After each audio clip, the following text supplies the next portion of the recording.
Over a course of 3 workshops, I explored whether teaching some of the clues to the actor that Shakespeare uses in his text would allow a group of Year 10 English students to gain more understanding and enjoyment from studying Shakespeare in school English literature classes.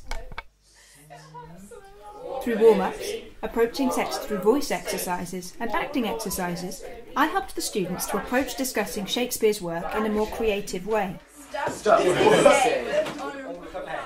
This DVD shows extracts of the warm-ups, exercises and discussions that occurred during the 3 workshops and is designed to accompany my MA dissertation.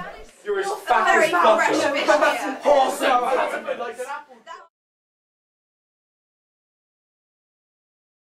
Is there anything you like about Shakespeare that you've found so far?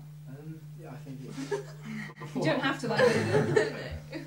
Love him. I know, I've seen like a couple on stage and I really liked that. I thought that was like a lot more interesting because I kind of understood it more. Yeah. That's interesting. So hearing actors who know what they're saying, yeah, you're able to best Shakespeare is like on stage, because when you just read it, it kind of sounds dull. Yeah. Yeah, you need more emotion and stuff in it. Cool.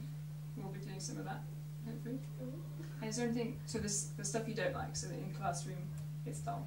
Yeah. Yeah. Well, yeah, the language, if you don't read it right, then it's Or if you don't know what you're saying, you kind of just don't understand what it is. Yeah, you have to really make an effort to understand. 1, 2, 1, 2, 1, 2, 1, 2, 1, 1, 1, 1.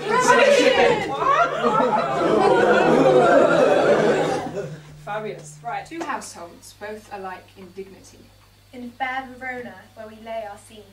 From ancient grudge break to new mutiny, where civil blood makes civil hands unclean. fatal line to these 2 foes. A pair of star-crossed lovers take their life. Whose misadventured piteous overthrows. Do with their death bury their parents' strife.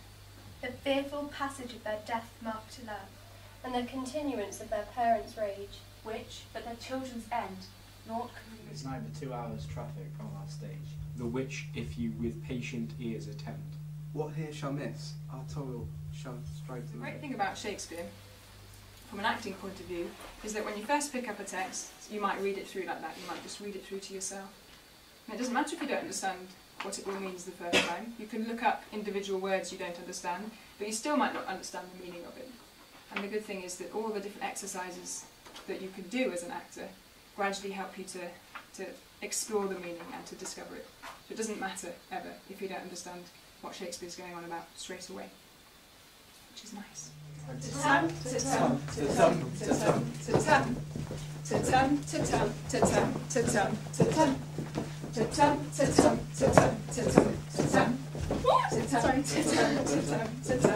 Households, both alike in dignity.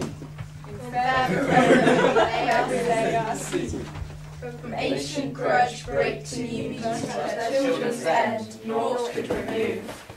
Is now the 2 hours traffic of our stage.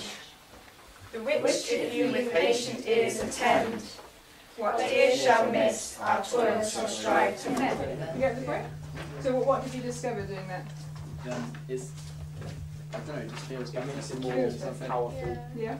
You take more time thinking about the word as well, because you're like, okay, I'm about to kick it, and then you exaggerate the word, and then at the end you like take a moment to recover, so it's like leaving a pause. The expense of spirit in a waste of shame. Is lust in action until action lust. Is perjured, murderous, bloody, full of blame. Savage, extreme, rude, cruel, not to trust. Enjoyed no sooner, despised straight. Past reason hunted, and no sooner had. Past reason hated as a swallowed bait. on purpose laid to make the taker mad. Mad in pursuit and in possession so. Had, having, and in quest to have, extreme. A bliss and proof, and proved a very woe. Before a joy proposed, behind a dream. All this the world well knows, yet none knows well. To shun the heaven that leads men to this hell. The expent of spirit in a waste of shame is lust in action until action lust, is perjured, murderous, bloody, and full of blame, savage, extreme, rude, cruel, not to trust. Broke up the rhythm and made it more like staccato kind of. You seem to accentuate the words that you had to move on because your whole body was moving with it, so it's More different. energy. Yeah, gives you a bit of energy. Now, this is a difficult one because the punctuation is we don't know if it's Shakespeare's punctuation or not. So in different editions of Shakespeare, by different editors, they might put the punctuation in different places. But we forget about that and we think, oh, the punctuation is telling us something important. What we do know is that it's used to tell us how the character is thinking. They're kind of, whether their thoughts are coming quick and fast, or whether they're working the argument through, whether they're kind of being calm about it, or if it's coming or at them from every side as their thoughts. So a long sentence, we think, is someone who knows what they're going to say, is thinking about it, is good at arguing, and is maybe emotionally not very exciting.